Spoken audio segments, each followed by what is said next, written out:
acción militar planificada y ejecutada por el Ejército de Nicaragua, y de acuerdo a los mismos testimonios parece que dentro del plan pues estaba claramente establecido el momento y la forma de intervención de la Policía Nacional.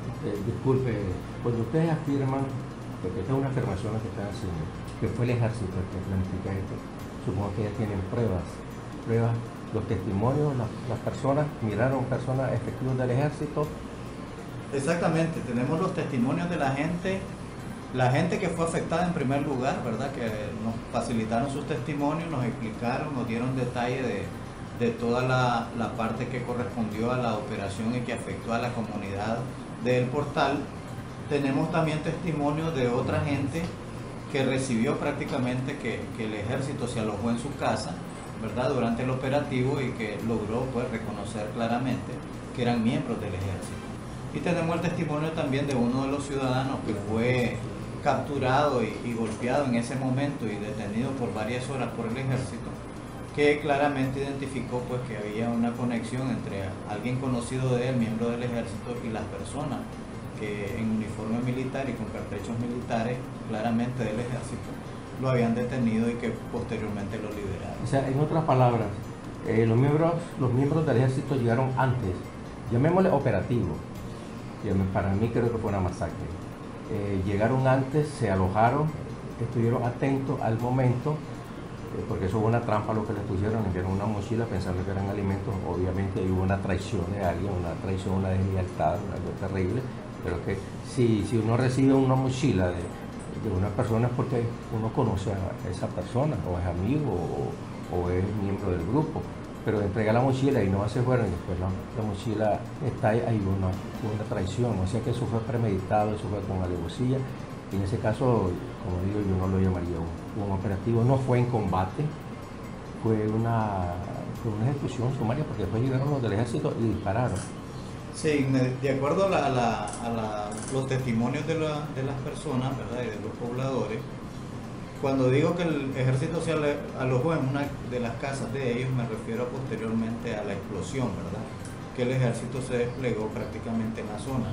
Por otro lado, los testimonios de la gente nos indican de que el ejército llegó prácticamente 10 minutos después de la explosión, lo cual indica que era un operativo y que las tropas estaban cerca, ¿verdad?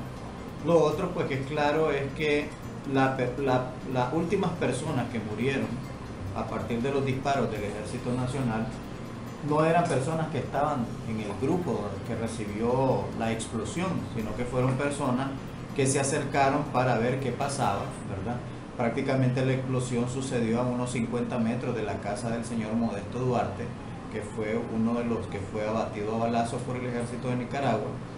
Y las versiones que se han dado oficialmente es que el señor Duarte era miembro del grupo armado, pero en realidad los testimonios de los ciudadanos y de los vecinos del lugar dan cuenta de que el señor Modesto era un brigadista de salud, su casa era un puesto médico donde la gente llegaba a recibir algún tipo de medicamento o ayuda para recibir atención médica, y que además pues era un campesino, trabajador, agricultor, que constantemente estaba buscando créditos para trabajar la tierra, ¿verdad? Además nos dijeron que el señor era un pastor evangélico, ¿verdad? Entonces la explicación que nos dan sus familiares es que él inmediatamente tras la explosión corrió a ver qué sucedía y a tratar de ayudar si había algún sobreviviente.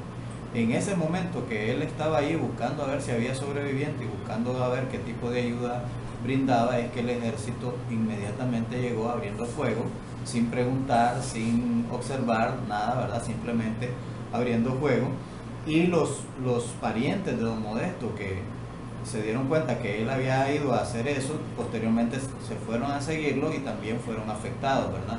Uno de ellos fue herido, ¿verdad? Que posteriormente fue llevado al hospital, y otros fueron detenidos y golpeados para saber cuál era la conexión de ellos con los grupos armados, ¿verdad? Entonces, evidentemente fue un operativo militar, ¿verdad? Desde el punto de vista de la estrategia militar de lucha armada contra los grupos.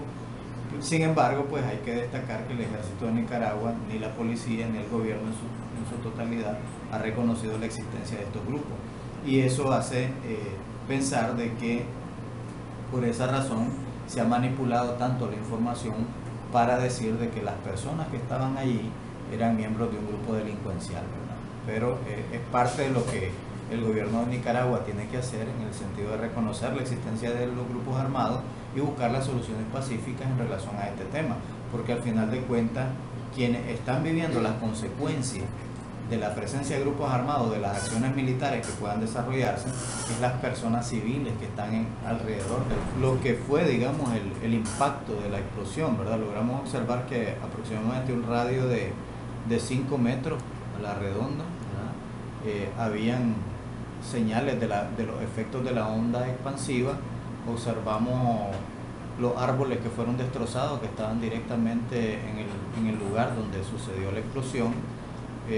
Logramos obtener fotografía de gente que estuvo ahí inmediatamente después sobre cómo quedaron algunos cadáveres del resultado de la explosión, y vimos también una fotografía que nos facilitó un ciudadano que logró entrar a donde estaba don Modesto, donde está el cuerpo del señor ahí tendido. Lo que evidentemente se puede deducir de lo que observamos es que si habían cualquier tipo de bolsas o cosas que hubieran dentro de ese perímetro de 5 metros a la redonda, tenía que haber tenido algún efecto, sufrido algún efecto de la explosión. Nos estamos refiriendo a las bolsas de marihuana. A cualquier tipo de cosa que hubiese estado en el momento de la explosión, ¿verdad? Hubiese tenido el efecto de la onda expansiva, ¿verdad? Que fue definitivamente que todavía se miran los árboles, las hojas de los árboles aledaños quemados, ¿verdad? Y los árboles que estaban ahí en el perímetro inmediato de 1 metro totalmente destruidos, ¿verdad? Entonces estamos ante una situación de que cualquier cosa que hubiese en esos 5 metros a la redonda tenía que haber sufrido. Inclusive las armas, si acaso supuestamente las armas, exacto, pero de acuerdo a los testimonios, ¿verdad?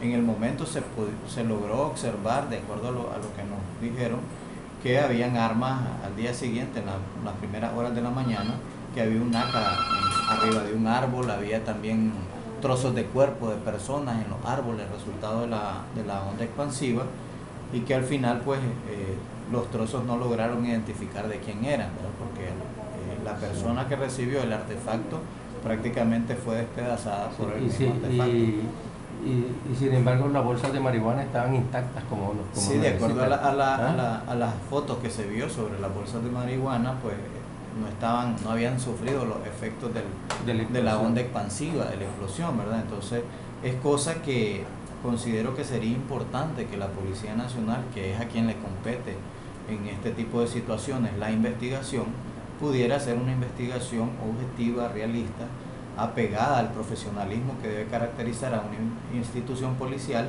y que al final se dé cuenta realmente de quiénes son los responsables de los hechos, y que se dé cuenta y se proceda judicialmente contra aquellos que tengan responsabilidad.